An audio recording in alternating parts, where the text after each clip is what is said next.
windande meɗen ɗimmere. أعوذ بالله من الشيطان الرجيم. بسم الله الرحمن الرحيم. أول ما يجب على المكلف تصحيح إيمانه ثم معرفة ما يصلح به فرض عينه كأحكام الصلاة والطهارة والصيام. أول ما يجب كأدي فف ودات على المكلف دون كلفات تصحيح إيمانه كسلندي ولم يك سلتند gongɗingol makka Allah. Neɗɗo so tawi joni o helli faam ko gorko walla ko debbo, Allah ene waɗɗini e makka geɗe kewɗe, kono noon dendagal geɗe ɗe Allah waɗɗini ɗe e dow makka, Allah adi sohlude e makko fof yo waɗ feere o sellitin gongɗingol makka Allah. Eyyi sen mbi kellifaɗo noon woni neɗɗo mo ganduɗa o taw Allah en ƴetta farillaji muɗum en farla ɗum e dow on. Eyyi ɗum ɗon noon en wonir neɗɗo so dañi fodde duuɓi 15 taw ko debbo, walla o dañi duuɓi 18 taw ko gorko, walla ni kadi ko gorko walla ko debbo so watti hoyɗitade, gorko o hoyɗito omo wondi e rewɓe, walla debbo hoyɗito en rendi e worɓe. E neɗɗo so watti yide nde ɗo mande e makka yo andu kellifuyo arnimbo. So wona ɗum kanko gorko o walla kanko debbo o so tawi kadi leeɓi puɗi e nafɗi makka walla e terɗe makka nder, so tawi kadi o yiile e puɗi ɗon, ɗum ɗon kadi ko kellifaɗo haska duuɓi 9 o yarte. Walla so tawi kadi ko debbo o watti yiide ƴiƴam ella, ɗum ɗon kadi o helli faam, walla kanko debbo o tolnima e nokku mo ganduɗa o taw o tolnima e wawdom sowade, ɗum ɗon fof ko ɗum maali e nder maali kellifuyi. Ɗeɗo gueɗe fof noon so tawi noon feeñani e makka, gorko o duuɓi 18, debbo o duuɓi 15. Wadde caggal nde o helli fa Allah adi waɗɗinde e dow makka yo jokko wiire ko iman celluɗo, woni gonɗinde Allah taw ko gonɗingol cellugol. Gonɗingol Allah sellirtu noon neɗɗo gonɗina ala dewteɗo sona Allah goto. Dendagal annabaɓe fof e nulaɓe fof jaɓa gonɗina wonande ko Allah woni nelɗoɓe.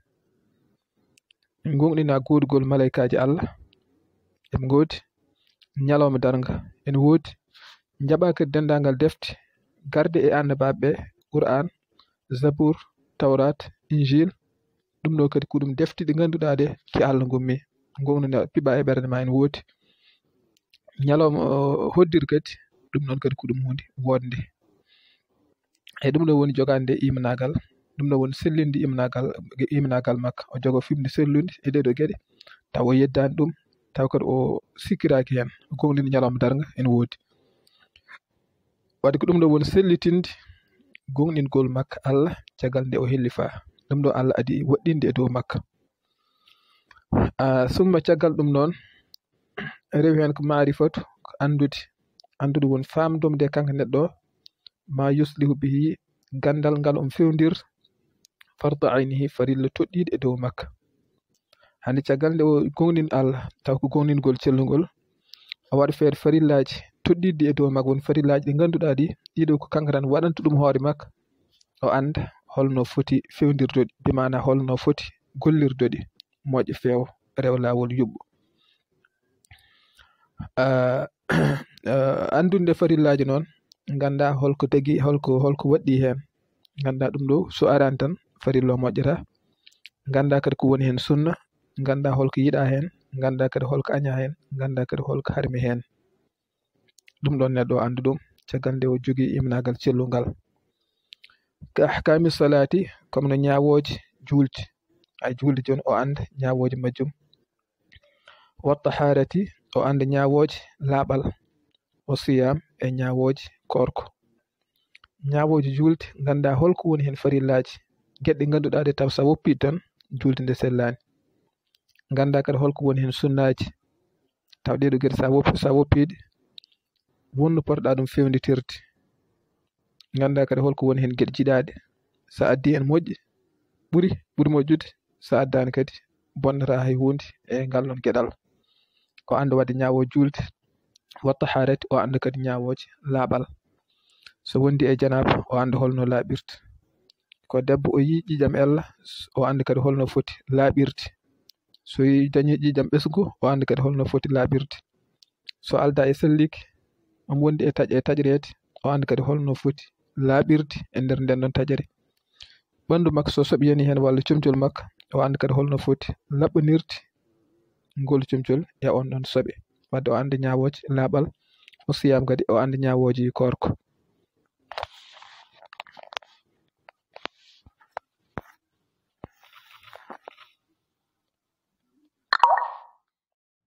musidɗo aɗa ñaaga nde mbasta yejjirde wadde abonné e chaîne amen YouTube bel so vidéo ji amen goɗɗi kesi ngari mbawa yottadom.